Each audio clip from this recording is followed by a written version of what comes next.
আল্লাহ পাক রব্বুল আলামিন হাদিসে নাকি উল্লেখ করেছে, আমি অতটা হাদিস সম্বন্ধে জানি না, যে অনেকজন বলে যে বাপ মার বরদোয়া তোমার লাগবে বা মুরব্বীদের বরদোয়া তোমার লাগবে।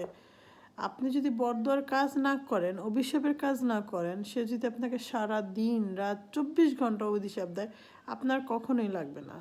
তো আপনার মনে তো আছে আপনি সঠিক না ভুল, তাই না? আপনি যদি সঠিক থাকেন, কখনোই আপনাকে কেউ হারাতে পারবে না বা তার অভিশাপ কাজে লাগবে না। হ্যাঁ, সে মানুষের কাছে আজকে বলবে, 2 দিন বলবে, 3 দিন বলবে, তারপর সে চুপ হয়ে যাবে, আপনি সেটার প্রতিবাদ করবেন না। আমি মনে করি যে আমার বড় কেউ যদি আমাকে শুধু শুধু অভিশাপ দেয় বা আমাকে নিয়ে কোনো কটু কথা বলে বা আবার বদনাম নিয়ে থাকে, সেটা তার ধর্মের উপরে। কারণ সে যদি এখন কাউকে যে মিথ্যে কথা বলে, সেটা তো আর আমার দেখার বিষয় না।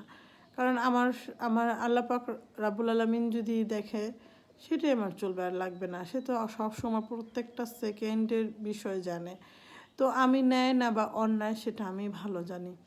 আমার মানে কি বলবো, এখনকার দিনে হয়েছে কি, মুরব্বীরা করে কি, আমিও মাঝে মাঝে করে ফেলি, সেটা আমারও বয়স হইতেছে, আমি বলতেছি না আমি কচি খুকি।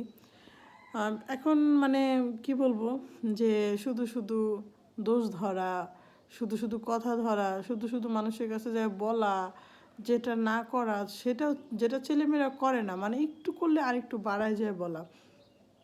এখনকার বর্তমানে মুরব্বীদের অবস্থা হয়েছে এরকম। এখন অনেক মুরব্বীরা তো আমার ভিডিওটা দেখবে, অবশ্যই বলবে যে বেয়াদব। হ্যাঁ, আমি বেয়াদব, বাট আমি উচিত কথা বলছি। এখন আমি যদি আমার সন্তান অন্যায় করছে একটা, আমি যদি আরেকজনের বলি 10টা, বা আমার ছেলের বউ অন্যায় করছে একটা, আমি আরেকজনের যদি 20টা বলি, তো কি হইল?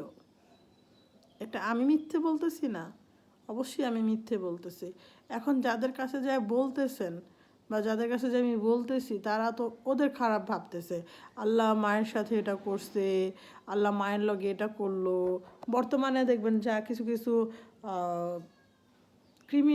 ক্রিমিনাল টাইপ আন্টিরা আছে, ধরেন মায়েরা একটু কান্না করে যায় বললো বা শাশুড়িরা কান্না করে যায় বললো, আমার ছেলের বউ এটা করছে, আবার মায়েরা যে আমার পোলা এটা করছে, আমার পোলা আমার খাওয়ান দেন, আমার মেয়ে আমার দেখবার পারে না, এমন অনেক আন্টিরা আছে। আর যাইয়া বলে ওরকম গসিপ টাইপের আন্টিদের কাছে, তখন তারা বলে আল্লাহ, ওর মায়ের এটা করছে, ওর শাশুড়ি এটা করছে, ওর এটা করছে, এরকম টাইপের কিছু কথা বলে। ঠিক আছে, আমি বলি, যারা নাকি আপনাদের কাছে কিছু কথা নিয়ে যায়, কারণ আমি কার বদলাম বলতে যায়, তখন না দোনো পক্ষের কথা শুনবেন।